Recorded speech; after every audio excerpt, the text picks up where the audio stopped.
जब जेल में थे तो तेजस्वी यादव जी कई बार मिलने गए। किस किस का फोन गया, वीडियो कॉलिंग पर क्या कहा गया हेडक्वार्टर से। बोला हाथी पागल होता तो नहीं मारा जाता है, बोली आदमी पागल है तो वो उसको भी मारो। लिखित दे चुके हैं सुप्रीम कोर्ट हाई कोर्ट में कि ये पदाधिकारी मरवाना चाहते हैं हमको। सर हम 7 पुश्त खानदान तक लड़ेंगे, 18% हम डरने वाले हैं। नमस्कार, आप लाइव सिटीज देख रहे हैं, आपके साथ मैं हूं वसीम खान। देखिए, बिहार की सियासत तो गरमाई है ही, कई तरह के सवाल हैं, मगर अब एक्शन के दौर में जेल सुप्रिटेंडेंट, बेऊर जेल के सुप्रिटेंडेंट सस्पेंड, और दूसरे तरफ अगर हम बात करें तो भरत तिवारी मामले में बड़ी कार्रवाई हुई है। लगातार मुखर तरीके से मीडिया के समक्ष बात रखते हुए पप्पू यादव भी नजर आ रहे थे, ग्राउंड जीरो पर गए थे और परिजन को पप्पू यादव से काफी उम्मीदें थी। ऐसे में पप्पू यादव भी स्वयं हमारे साथ बातचीत करने के लिए हैं। सर, कार्रवाई पर कार्रवाई हो रही है, बेऊर जेल के सुप्रिंटेंडेंट पर कार्रवाई कैसे देख रहे हैं? अच्छा, एक बात पहले ही है, कई लोगों की शंका थी और हम तो इस बात को कह ही रहे थे। लाइव सिटीज ने भी इस बात को एक चिट्ठी को दिखाया था और बिना अधिसूचना के राजीव का जिक्र तब भी था। रुस्सू सिन्हा श्रीवास्तव पर नकेल कसा गया नीरज झा के द्वारा। अच्छा, उसकी फैसिलिटीज बंद कर दी गई। ये क्या मुद्दा है भाई? ये कौन सा मुद्दा है कि खाना बन रहा था? ये कौन सा मुद्दा है? इसमें जेल सुप्रिटेंडेंट छुट्टी में थे, आपको कॉपरेट करने आ गए तो गलत क्या किए? छुट्टी में थे, आप आए, आपको कॉपरेट किया, आपको कहीं रोका उन्होंने? रिशु सिन्हा श्रीवास्तव को नीरज झा और वहां जो अन्य टीम थी वो पसंद नहीं थे। आप रिशु सिन्हा श्रीवास्तव छोड़िए, ईडी का जो केस में जिन जिन का नाम है, आपने जिनको सस्पेंड किया उन पर एफआईआर क्यों नहीं कर रहे? सस्पेंड करने के बाद और ईडी के केस में आने के बाद एफआईआर होना चाहिए ना। तो आप एफआईआर जोगेश पर, अभिलाषा पर, उन लोगों पे क्यों नहीं कर रहे? अच्छा, सबसे बड़ी बात है, सत्ता पक्ष भी उनको बचाना चाहती है और विपक्ष भी बचाना चाहते। विपक्ष एक बार आज तक रिशु सिन्हा श्रीवास्तव के मुद्दों पर कोई प्रेस कॉन्फ्रेंस किया, कोई चर्चा हुई? क्योंकि मिनिस्ट्री में वो लोग भी थे। और उनके सांसद तो कर ही रहे हैं ना प्रेस कॉन्फ्रेंस। कहाँ पर कर रहे हैं? सुधाकर जी शुरू से बोल रहे हैं। तो है तो उन्हीं। तेजस्वी यादव जी विपक्ष के नेता है ना, कि नहीं? और सबसे बड़ा घोटाले है ना, और इनमें 9 आईएएस है ना। मेडिकल का जो 2 टेंडर मिला, 8 करोड़ रुपया किनको मिला? धर्मेंद्र, एक बम्बे वाले के द्वारा। आरा का और मुंगेर का जो मेडिकल टेंडर मिला वो किनको पैसा मिला? कौन है ये पॉलिटिकल रसूखदार वाले लोग जो लोकसभा राज्यसभा में एकदम मजे ले लेते हैं बिहार की जनता से? वो 8 करोड़ किनको मिला? तेजस्वी को मिला। नहीं, किनको मिला? वही तो पूछ रहे, तेजस्वी को मिला। अब ये तो हम नहीं जान रहे किनको मिला, लेकिन मिला ना। तब तो तेजस्वी यादव जी ही मंत्री थे। बुटको नगर निगम भी तेजस्वी यादव जी थे। तो मतलब घुमा के आप वही करेंगे? नहीं, हम वो नहीं करेंगे, तेजस्वी यादव जी नहीं लिए, सवाल नहीं उठता। लेकिन कोई तो लिया। तो आप साफ है कि रिशु सिन्हा श्रीवास्तव को बचा रहे हैं। आप उसका बेऊर जेल में पूरी आजादी और संतुलन देना चाहते हैं। पूरा उनको केस मैनेज करने के लिए उनको पूरा का पूरा पदाधिकारी दिया गया। नीरज झा पर आरोप क्या था, किस तरह आप उसको सस्पेंड कर दिए?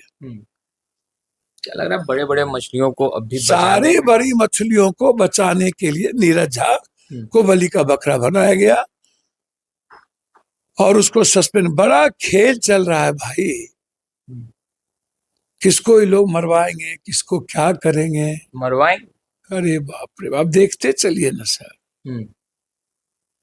हम तो हाई कोर्ट सुप्रीम कोर्ट में फाइल कर चुके हैं, करने जा रहे हैं कि जितने मिनिस्टर इसमें जो लोग थे भवन और नगर, जब लालू यादव को सिर्फ एक कागज पर दस्तखत करने के लिए, जबकि लालू यादव ने लिखा था कि चारा घोटाला की पूरी जांच हो, लिखा हुआ है, तब नहीं बचे, तो ये मंत्री लोग कैसे बचेंगे भाई? अच्छा, ये एक बड़ा सिंडिकेट यूं कहे कि चलता रहा, सरकार आती रही, बदलती रही, परिस्थितियां बदलती रही, मगर ये चलता रहा। तो देखिए आपको क्या लगता है कि नीतीश कुमार भी देखिए दो तीन चीज ऐसा है? समझिए। सूरा सुंदरी कबाब और महात्मा गांधी के नोट में हम्म, बहुत ताकत है, हम्म, बहुत। आप अंदाजा नहीं कर सकते हैं कितनी ताकत है। हम्म। इसीलिए ये घोटाले पर घोटाला है, बहुत घोटाले पर घोटाला, घोटाला है, बड़ा बहुत सिंडिकेट घोटाला। अब भी एक्टिव है, आपको लग रहा है? नीतीश कुमार जी को जिस तरीके से देखिए, फिर तो आएगा कि नीतीश कुमार ने भी सिग्नेचर किया, हम्म, हम्म, फिर तो आएगा नीतीश कुमार जी भी सिग्नेचर किया। हम्म।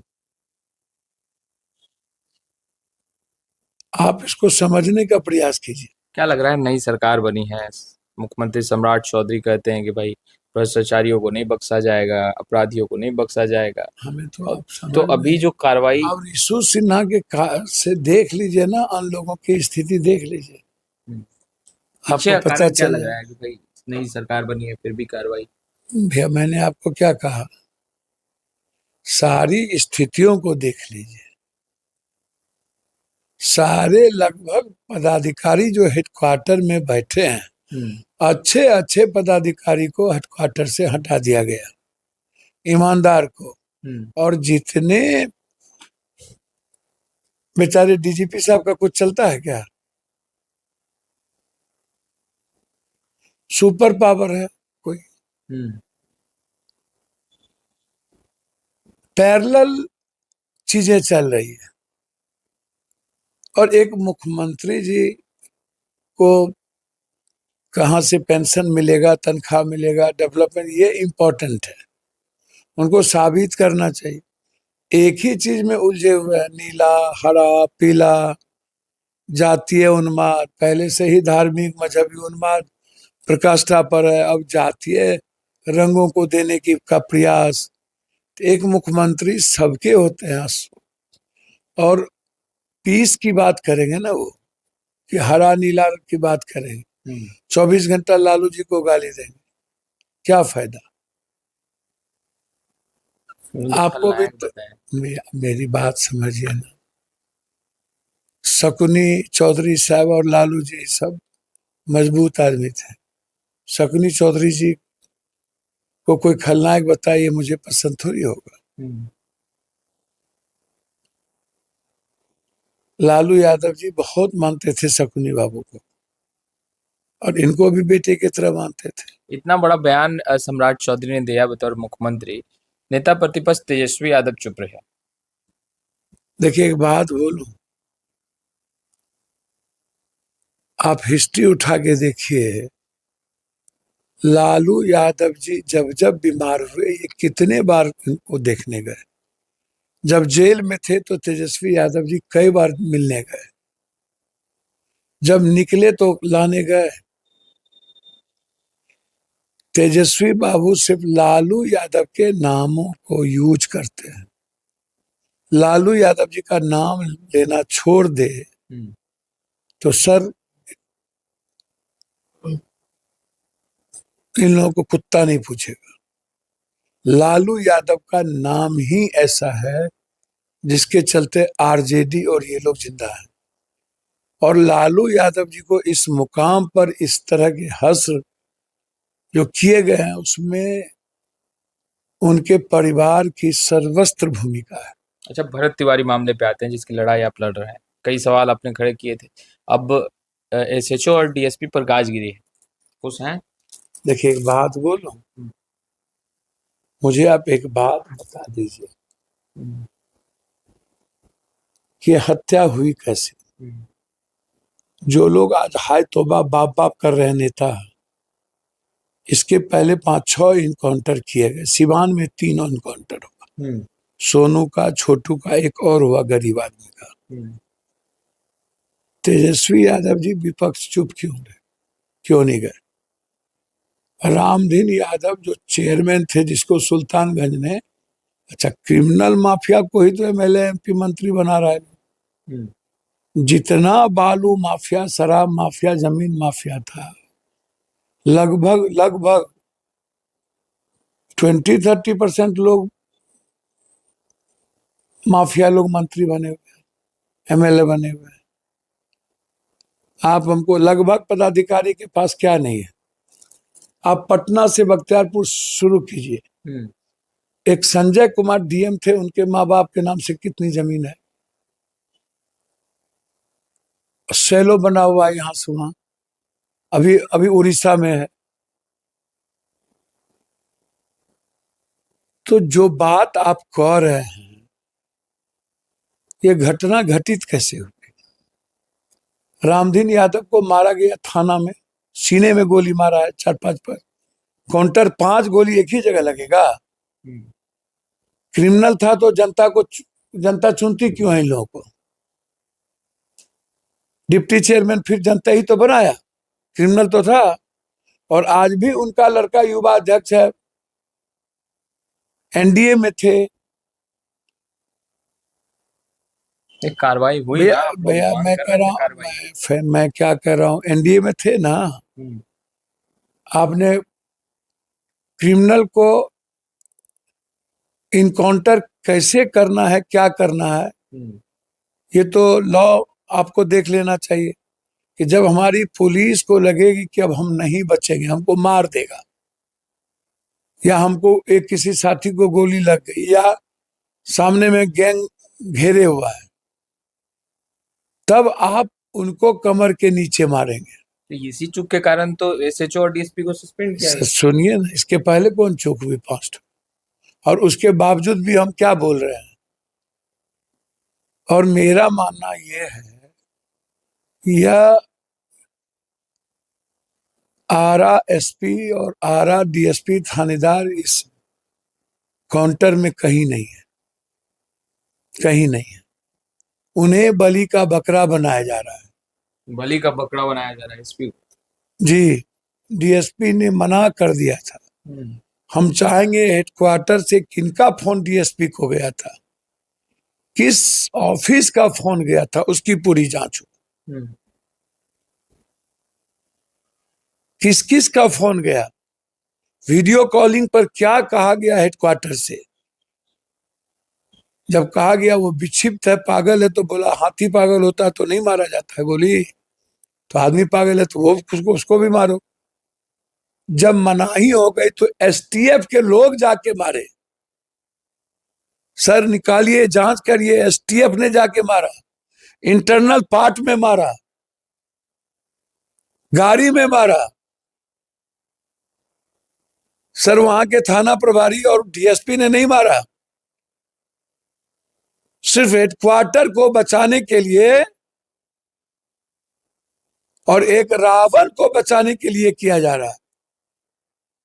कभी जबरदस्ती पप्पू, तो हम तो लिखित दे चुके हैं सुप्रीम कोर्ट, हाई कोर्ट में, कि ये पदाधिकारी मरवाना चाहते हैं हमको, स्पीकर को भी।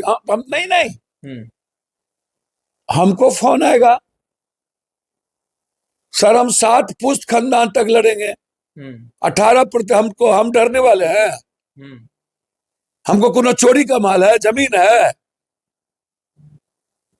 7 पुश्त तक लड़ेंगे सर।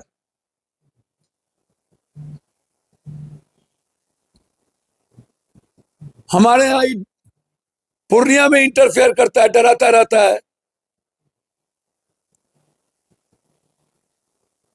एसपी ने इनका बात नहीं माना, ट्रांसफर कर दिया गया। हाँ, कौन है वो अधिकारी, नाम तो बताइए। आईजी साहब भले लोग हैं, उनको प्रभावित करने की कोशिश। पूरा का पूरा सिस्टम हाईजैक कर लेना, और सबसे ज्यादा जमीन और धंधा 2 करोड़ तो सैलो से आता है। और हम हेडक्वार्टर के ऑफिस का टेलीफोन और मोबाइल की जांच जरूर चाहेंगे। डीएसपी साहब को आना चाहिए, सामने बोलना चाहिए कि आपको किसने कहा था मारने और आपने ना किया। तब यहां से कौन कौन एसटीएफ गए थे, नाम है मुझे पता, सबका नाम लेंगे कोर्ट में। तो आपने सुना पप्पू यादव जी को, सबका नाम लेंगे, कौन कौन एसटीएफ गया था। फिलहाल इस वीडियो में इतना ही। आपका बहुत बहुत शुक्रिया।